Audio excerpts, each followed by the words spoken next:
Hello friends. तो chapter 4 शुरू करते हैं।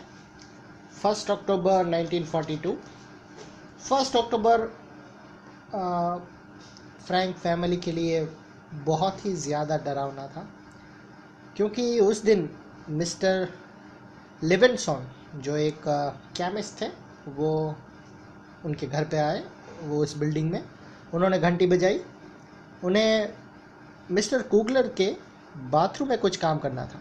पता नहीं वो क्या था, लेकिन कुछ काम था। जब तक वो वहाँ से चले नहीं गई, सबको बिल्कुल शांत रहना पड़ा। और एनी के लिए घंटों तक चुप रहना बहुत ही मुश्किल था, लेकिन क्या करें, उसे ये करना पड़ा। नेक्स्ट 3 अक्टूबर 1942। एनी की फिर से अपनी माँ से लड़ाई हो गई और उन्होंने एनी की सारी बचकानी हरकतें, जो भी हरकत वो करती थी, जो भी परेशान करती थी, वो उसने एनी की माँ ने एनी के फादर को ये कंप्लेन कर दी। दोनों बहुत ही रो रही थी, एनी की माँ और एनी खुद। एनी ने अपने फादर के सामने ये मान लिया और ये कहा भी कि वो अपनी माँ से ज़्यादा वो उनसे प्यार करती है, मतलब उसके फादर से वो ज़्यादा प्यार करती है। अब टाइम ये आ गया था कि वो अपनी माँ से प्यार नहीं करती थी, मतलब वो उसे नापसंद करने लगी थी। उसके फादर ने उसे बहुत ही शांत करने की कोशिश की कि बेटा चुप हो जाओ, लेकिन वो उसे शांत नहीं कर पाए। एनी बहुत ही पैनिक हो गई थी। एनी को बड़ों की जो बुक्स थी वो पढ़ने की छूट मिल गई थी, और तभी उसने निको वॉन सुचटैलन की एक बुक, उसकी लिखी गई एक बुक इवाज यूथ, उसने वो पढ़ी। नेक्स्ट 7 अक्टूबर 1942। 7 अक्टूबर 1942 को एनी ने एक सपना देखा। सपना ये था कि उसे लगा कि वो स्विट्ज़रलैंड में है।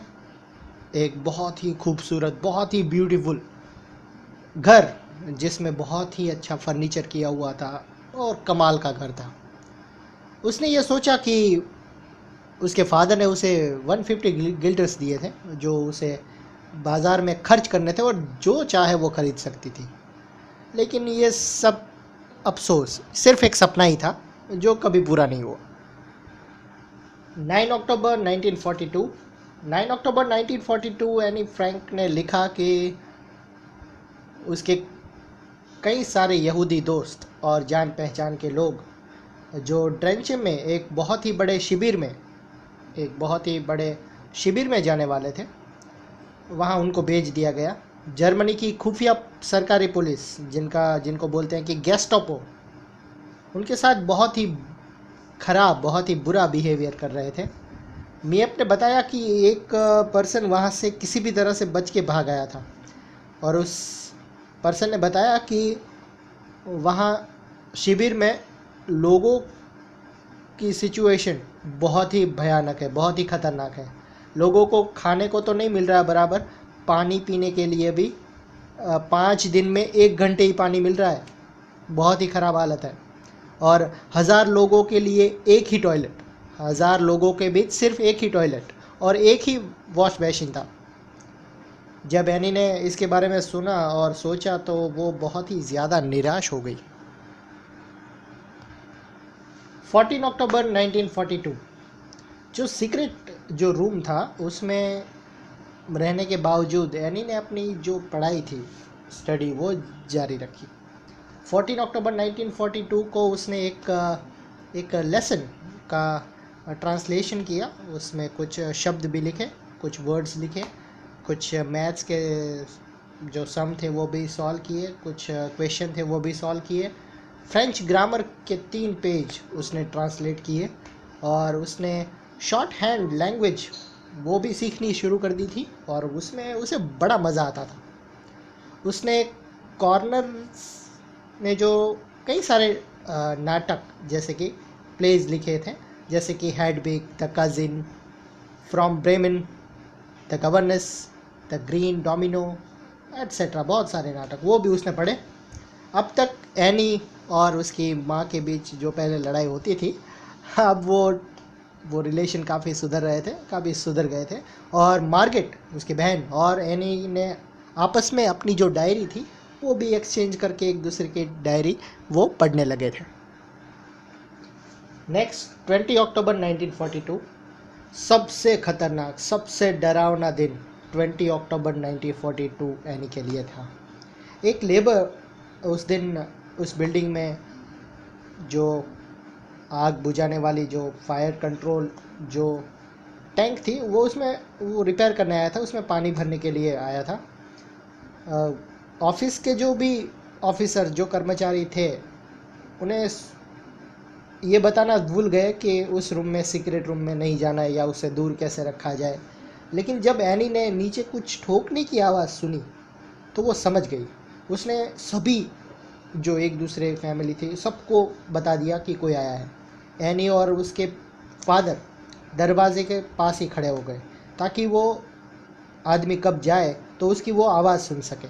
लगभग 15 मिनट के बाद वो लेबर अपना हथौड़ा और कुछ जो सामान लेके आया था वो किताबों की जो अलमारी थी उसके पीछे जो सीक्रेट रूम था उस पर वो रखे, और ऐसा लगा कि वो ज़ोर ज़ोर से दरवाज़ा ठोक रहा है।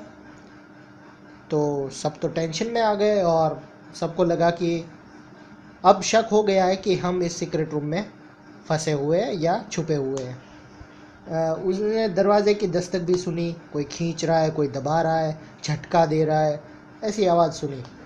एनी तो इस डर से बेहोश ही हो गई। किसी ने उसे लग गया कि किसी ने ये कमाल की जो सीक्रेट रूम है, कमाल की जो छुपने की जगह है, वो उसका पता लगा लिया। जब उन्होंने मिस्टर क्लेमेंट को ये कहते सुना कि खोलो मैं हूँ, तभी उन्होंने चैन की सांस ली कि चलो। उन्होंने फिर उसके बाद तुरंत दरवाज़ा खोल दिया।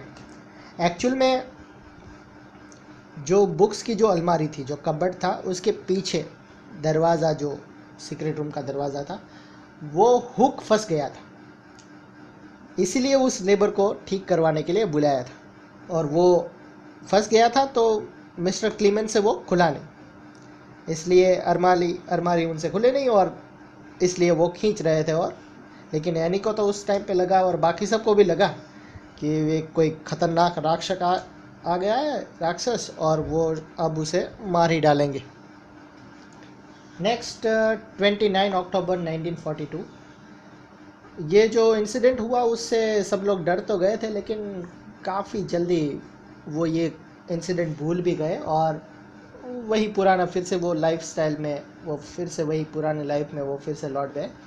29 अक्टूबर 1942 को उन्हें एक इन्फॉर्मेशन मिली कि वॉन्डन फैमिली के घर से वो उनका फर्नीचर हटा लिया गया है। और ये बात उन्होंने मिसेस वॉन्डन को नहीं बताई क्योंकि पिछले कई दिनों से वो काफ़ी परेशान हो रही थी, परेशान भी लग रही थी। एनी ने अपना ज़्यादातर वक्त जर्मन के फेमस जो नॉवेलिस्ट थे और जो पोएट थे उनकी द्वारा लिखी गई वो जितनी भी बुक्स लिखी थी वो उसे पढ़ने में ही उसने टाइम बिताया। एनी की माँ ने उसे एक प्रेयर की बुक दी थी, पढ़ने को दी।